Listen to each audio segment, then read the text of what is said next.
Buenos días. Nosotros somos el equipo Maravilla del grupo 613 de Ciencias Políticas y Sociales. Globalización. La globalización es un fenómeno nuevo porque solo en las dos últimas décadas del siglo XX se han constituido un sistema tecnológico de sistemas de información, telecomunicaciones y transporte, que ha articulado todo el planeta en una red de flujos en los que confluyen las funciones dominantes de todos los ámbitos de la actividad humana. La economía global incluye la globalización de los mercados financieros. También incluye la importancia creciente del comercio internacional en el crecimiento económico y la importancia de las migraciones internacionales de mano de obra desplazada por las crisis económicas. Junto a la globalización económica, asistimos también a la globalización de la ciencia, tecnología y la información, la globalización de la comunicación y la globalización del crimen organizado. En la medida en que la globalización se ha desarrollado, la rentabilidad se convierte en un criterio fundamental para la inclusión o exclusión de las redes sociales. Todos los países y territorios están atravesados por dicha lógica dual, de forma que se crean redes transnacionales de componentes dinámicos de la globalización, al tiempo que se segregan y excluyen segmentos sociales y territorios al interior de cada país. Las fuentes de productividad y competitividad en la nueva economía global dependen fundamentalmente de la capacidad de generación de conocimiento y procesamiento eficaz de información. En la economía informacional, la educación y la innovación se constituyen en fuerzas productivas directas. En este nuevo modelo de desarrollo internacional, la sociedad y las instituciones juegan un papel decisivo, por un lado, porque la productividad y la competitividad dependen de la calidad de los recursos humanos y de la capacidad estratégica. Por otro lado, porque la estabilidad social y política y el eficaz funcionamiento de las instituciones son factores psicológicos esenciales para los inversores globales. La globalización, en su encarnación actual del capitalismo informacional desregulado y competitivo, supera a los estados, pero articula a los segmentos dinámicos de las sociedades en todo el planeta, al tiempo que desconecta y margina a aquellos que no tienen otro valor que el de su vida. El lenguaje de lo distinto. Nuestra sociedad actual ha ido cambiando de forma y de manera en la que se expresa las personas también ha cambiado. Se ha perdido cierta capacidad de asombro ante la alteridad de las situaciones que se viven en el día a día. Es muy importante decir que la capacidad de extrañeza y de asombro son vitales para el desarrollo adecuado y profundo del devenir personal de las sociedades actuales, ya sean los niños, los jóvenes, los adultos o los adultos mayores. En ciertos casos se ven forzados a dejar de lado esta capacidad de asombro y abandonan su espíritu social y crítico ante las situaciones que se viven. Y es la sociedad moderna la que se ha encadenado a esta desdicha, porque hoy en día es más probable ver lo que te gusta y descartar lo que no te gusta. Es una especie de complacencia a las personas que viven interconectadas por las redes del Internet y la World Wide Web, cuando realmente el objeto de las redes era acercarnos los unos con los otros, para dejar de lado el tú y tomar rienda, tomar caminos a otro lado para hablarnos. Es claro que sí, no se puede comunicar. La hipercomunicación es entonces una especie de encadenamiento represor de los espacios de calma, donde el lenguaje toma forma y se convierte en un mensaje. Y es que es más importante economizar la fachada de cada persona, desde su forma de lucir hasta su forma de expresarse, a darle valor y un sentido real a estas cosas antes dichas. Pensamiento de otro. Ser sí mismo no significa simplemente ser libre.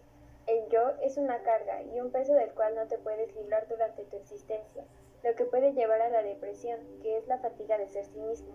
En las relaciones neoliberales de producción, la carga se incrementa inmesuradamente para maximizar la productividad. En vista del ego patológicamente hipertrofiado que las relaciones neoliberales de producción cultivan y explotan para incrementar la productividad, resulta necesario volver a considerar la vida partiendo del otro, desde la relación con los otros, otorgando una prioridad ética, aprendiendo de nuevo el lenguaje de la responsabilidad, escuchando y respondiendo al otro, puesto que al no hacerlo podemos caer en la idea de que la existencia de los demás es infatigable, llegando a considerar la muerte como una posibilidad privilegiada de descanso, el poder no poder. Esto es similar a la relación con el otro, lo que Levinas llama eros, que significa tan fuerte como la muerte. Es una relación con el otro que jamás consistirá en considerar una posibilidad. El poder es la totalización de la capacidad a la que hoy fuerzan las relaciones neoliberales de producción. Vuelven al yo ciego para el otro, conducen a una expulsión del otro. El síndrome del trabajador quemado y las depresiones son los desiertos que deja tras de sí la capacidad destructiva. El eros es lo único que está en condiciones de liberar al yo de la depresión, de quedarse enredado en sí mismo de manera narcisista, por lo que el otro es una fórmula redentora. El eros que me arranca de mí mismo y me embeleza con el otro llevándome a él es lo único que puede vencer la depresión. Se cree que en el futuro habrá una profesión al que se le llamará oyente.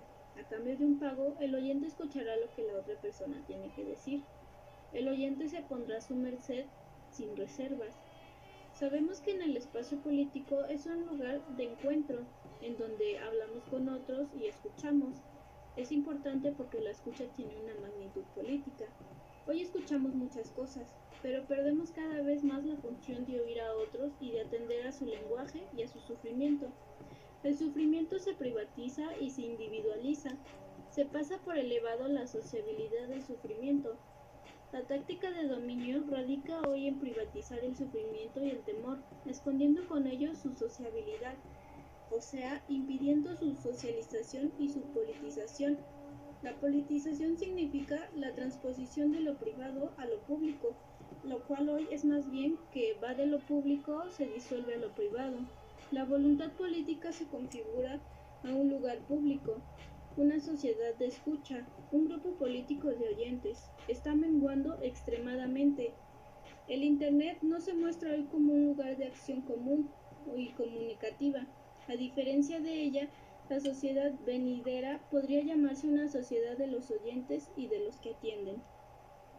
Sometido a las presiones de cambio tecnológico, económico y cultural, el Estado no desaparece, se transforma. Busca por un lado alianzas estratégicas tanto estables como coyunturales con otros estados para tratar conjuntamente los problemas planeados por la globalización. Surge así estados connacionales como es la Unión Europea, con un Banco Central Europeo independiente, una moneda única y, por tanto, una economía unificada a la que se añaden múltiples instituciones y leyes de ámbito europeo. Se refuerza el papel de las instituciones internacionales como las Naciones Unidas, la Organización de Estados Americanos, la Organización de la Unidad Africana y distintas organizaciones de seguridad regionales en Europa, en el Pacífico, en América Latina.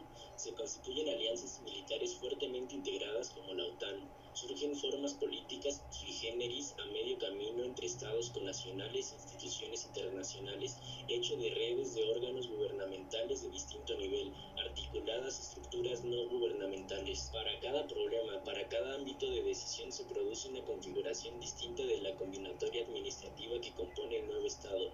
Es un Estado-red que funciona mediante la integración de distintos componentes en un proceso continuo de estrategia, conflicto, negociación, compromiso, codecisión y decisión, que constituye la práctica político-administrativa concreta de nuestras sociedades. Tras la fachada grandilocuente del Estado-nación soberano, que aún se proclama como tal, los restos de un Estado maltrecho por la globalización y las identidades se reconfiguran en redes de colaboración y puesta en común de recursos. La complejidad de la decisión política en este mundo de redes institucionales desabordando cotidianamente el ámbito nacional complica considerablemente la representación y el control democráticos. El Estado-nación en casi todo el planeta está buscando su relegitimación mediante la descentralización administrativa y la participación ciudadana. Se transfieren competencias a gobiernos locales y regionales al tiempo que se democratiza su elección y se intenta fortalecer su capacidad autónoma de gestión.